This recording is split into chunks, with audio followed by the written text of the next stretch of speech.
दिनै जोङो जोंनि जि गोदान राजनितिक हान्जा बिपिपि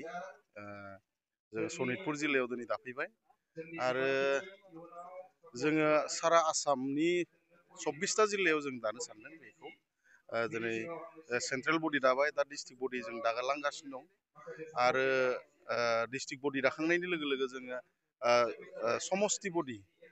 समस्ति बडि दागोन बेनि उनाव प्राइमारि बडि जों दागोन आरो जों दिनै सेकेन्ड टाइम मैया जोङो गुवाहाटियाव दादोंमोन फार्स्ट गुवाहाटियाव दादों सेकेन्ड दिनै सनितपुर गाबोन बिश्वनाथ बिदिनो माने कन्टिनिउ जों थांबाय थासिगोन आरो सिरियालि दिनैनि जोंनि जिथुनिखि बर' इउथ बा बर' लाइमोनफोरा दिनै गोबाङानो राजनिति बेलायाव गैया माने दिनै बेनिखायनो बयबो आरो जोंनि लाइमोनफोरा पलिटिकेल बेलायाव माने राजनिति बेलाखौ माने मैखोम बाहागो लानांगौ जेरै गुबुन हारिनि मानसिफोरा जेरै लायो दिनै कंग्रेसआवनो जा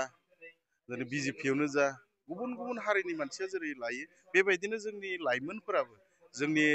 लाइमोनफोरखौ जौगाहोनो थाखाय माने पलिटिकेलि माने फैनांसिगौ आरो जोंनि बे बिपिपिआव माने इउथ बिपिपिआव बाहागो लाफैनांगौ आरो लागोन होननानै आं सानो आरो दिनैसिमबो समस्ति दानाया जाफुङाखै दा लाइमोन हिसाबै नोंथाङा मानि गोहोजों सोरनि गोहोजों होनना बुंनो सानो बेथ' फेल आरो एकदम फुल्लि फेल दिनै 5 बोसोर बिसोरो दंमोन बिसोरो दिनै 5 बोसोर थानानै दिनै मा मावदों मा मावाखै दिनै रायजोफोरनोबो जेबो फोरमाया